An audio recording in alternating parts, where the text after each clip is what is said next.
Hello students, welcome to you all. So students, we were discussing about the chapter water. So this is the last part of the chapter. So in the previous videos, you studied about water cycle. You knew about the distribution of water bodies. जो इसका distribution होता है कि जो पूरा world है आपका उसमें जो वाटर है उसका डिस्ट्रीब्यूशन किस तरह से है. You knew about the ocean circulation like waves, tides and currents. So students, in the previous video we have completed two oceanic currents movements like tides and oceanic waves. We also knew about the tsunami. तो tsunami के बारे में भी आपने पढ़ा था. And you also knew about the spring and नीप tides. जो आपके टाइड्स होते हैं जिन्हें हिंदी में ज्वार भाटा भी कहा जाता है, उसके बारे में आपने पढ़ा. So today we will continue this chapter with the topic ocean currents. So students, ocean currents क्या होते हैं आपके? देखिए, जो आपके जो महासागर होते हैं, ओशियंस होते हैं, वहाँ पर जो उसकी जलधाराएं होती हैं जिन्हें करंट्स बोला जाते हैं, उन्हीं के बारे में अब आप पढ़ेंगे. So let's start. Ocean currents are streams of water flowing constantly on the ocean surface in definite direction. देखिए, ये क्या होते हैं जो ओशियनिक करंट्स होते हैं आपके, तो इसमें जो ये फ्लोइंग वाटर होता है वो लगातार क्या होता है, एक ही दिशा में इसका डायरेक्शन होता है जहाँ को ये बहता है. यानी कि इसकी दिशा एक ही तरफ को रहती है और चेंज नहीं होती. द ओशियन करेंट्स में बी वार्म और कोल्ड. और देखिए, जो आपके ओशियन करेंट्स होते हैं वो कैसे होते हैं, वार्म और कोल्ड. यानी कुछ ओशियन करेंट्स आपके थोड़ा गर्म होते हैं और कुछ ठंडे. Generally the warm ocean currents originate near the equator. तो देखिए, जो आपके वार्म ओशियन करेंट्स होते हैं, जो गर्म जलधाराएँ होती हैं, वो कहाँ से इनकी उत्पत्ति होती है? इक्वेटर से. Because you know that equator it is the hottest part of the earth. जो इक्वेटर होता है, क्योंकि यहाँ पर आपका सनलाइट डायरेक्ट पड़ती है. And move towards the poles. तो जो देखिए, आपकी इक्वेटर से जो ओरिजिनेट होती हैं ओशियनिक करंट्स, और जो बहती कहाँ को हैं, पोल्स की ओर. जो आपके नॉर्थ पोल साउथ पोल है वहाँ को बहती हैं. तो वो क्या होती हैं आपकी वार्म ओशियनिक करंट्स. यानी कि वार्म आपके क्या होते हैं, यानी कि गर्म होते हैं. The cold currents carry water from polar और हायर एल्टीट्यूड टू ट्रॉपिकल और लोअर लैटिट्यूड्स.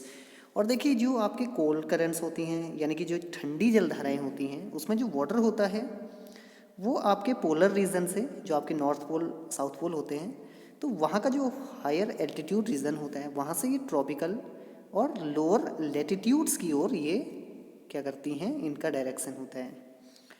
अब बात करें कुछ ओशियनिक करंट्स की, तो जैसा आपका द लेब्राडोर ओशियन करंट है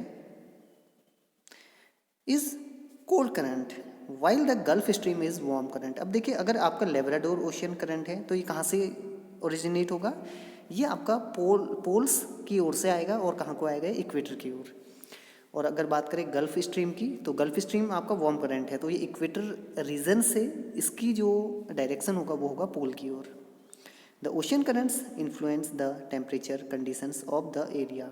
और इससे क्या होता है, जो आसपास का एरिया होता है ओशियन का, तो उसे भी ये क्या करते हैं, वहाँ पर भी इनका इन्फ्लुएंस रहता है, प्रभाव रहता है. Warm currents bring about warm temperature over land surface. The areas where the warm and cold currents meet provide the best fishing ground. और देखिए, कुछ ऐसे प्लेसेस भी होते हैं जहाँ पर क्या होते हैं, जो वार्म करंट होते हैं और जो कोल्ड करंट्स होते हैं, यानी कि जो गर्म और ठंडी दोनों जलधाराएं क्या होती हैं, वहाँ पर मिक्स होती है, मिलती हैं. तो वो क्या होते हैं, वर्ल्ड के बेस्ट फिशिंग ग्राउंड्स होते हैं. यहाँ पे सबसे ज़्यादा मछलियाँ मिलती हैं. Seas around Japan and the eastern coast of North America are such examples. तो जापान में भी देख सकते हैं हम. और जो आपका ईस्टर्न कोस्ट है, वहाँ eastern coast of North America, तो वहाँ पर भी जो आपका एटलांटिक ओशियन है, वहाँ पर भी आपको इस तरह के क्या हैं, फिशिंग ग्राउंड्स मिल जाएंगे जहाँ पर वार्म करेंट्स और कोल्ड करेंट्स जहाँ पर क्या करते हैं, मिलते हैं। The area where a warm and cold current meets also experience foggy weather, और वहाँ पर देखिए वेदर कैसा होता है, फॉगी होता है, making it difficult for navigation. तो यहाँ पर जो देखिए नेविगेटर होते हैं, जो नाविक होते हैं, उन्हें चलने में भी यहाँ पर दिक्कत होती है क्योंकि वहाँ पर बहुत ज़्यादा फॉगी होता है। क्योंकि जो कोल्ड वाटर होता है आपको पता होगा इवेपोरेशन होता है, तो वहाँ पर फॉग बहुत ज़्यादा होता है।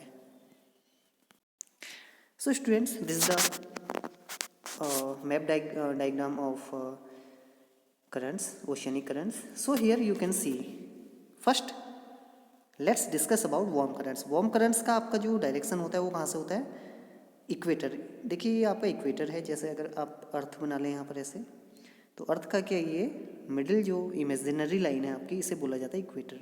सो देखिए यहाँ पर क्या होता है, जो आपका सनलाइट होती है वो डायरेक्ट पड़ती है, this is the hottest zone. तो ये यहाँ पर आपका टोरिड जोन भी होता है जो हॉटेस्ट जोन होता है, और आपका टेम्परेचर कम होते रहता है पोल्स की ओर। आपको पता होगा पोल्स सबसे ज़्यादा क्या होते हैं, आपके ठंडे होते हैं, यानी कि यहाँ पर पूरी बर्फ़ से ढके रहते हैं। तो देखिए क्या होता है, आपका हॉटेस्ट जोन है इक्वेटर रीजन, तो यहाँ से जो आपके ओशियन करंट्स होते हैं, जो जिनकी जो डायरेक्शन होता है कहाँ को होता है, पोलर रीजन को, तो वो वार्म होते हैं। देखिए रेड कलर से यहाँ पर इंडिकेट किया गया है, तो रेड कलर आप देख सकते हैं जो भी हैं आपके, जैसे गल्फ स्ट्रीम यहाँ पर देख सकते हैं आप, ये देखिए ऊपर की ओर जा रही है इक्वेटर से, तो ये क्या है आपका वार्म करंट। जैसे नॉर्थ अटलांटिक ड्रिफ्ट, ये भी देख सकते हैं आप। And while in other side you can see Labrador current. देखिए लेब्राडोर करंट यहाँ पर आपका आ रहा है, ग्रीनलैंड के नीचे आप देख सकते हैं, and its direction from polar region to equator. देखिए नीचे को आ रहा है, तो ये आपका ब्लू कलर से भी इंडिकेट किया गया है, तो ये कैसा है, कोल्ड करंट, यानी कि ये ठंडी जलधाराएं हैं।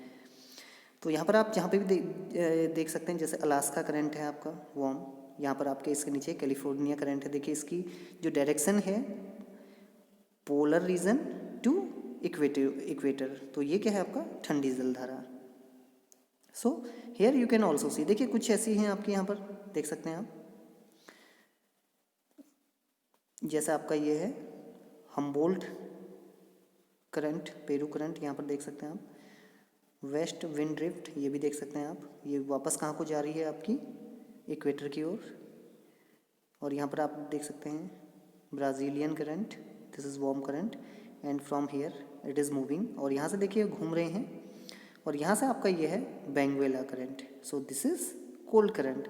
सो students, these are oceanic waters movement. तो इसमें क्या होता है, देखिए ये जो जलधाराएं हैं, या तो ये इक्वेटर से पोलर रीजन की ओर जाती हैं या पोलर रीजन से इक्वेटर की ओर आती हैं। तो इस तरह से जो ओरिजिनेट होती हैं आपकी warm and cold current. I hope you understood it well. So students, with this topic, this chapter ends here. I hope you understood it well. So if you have any problem, you can ask. So thanks for watching.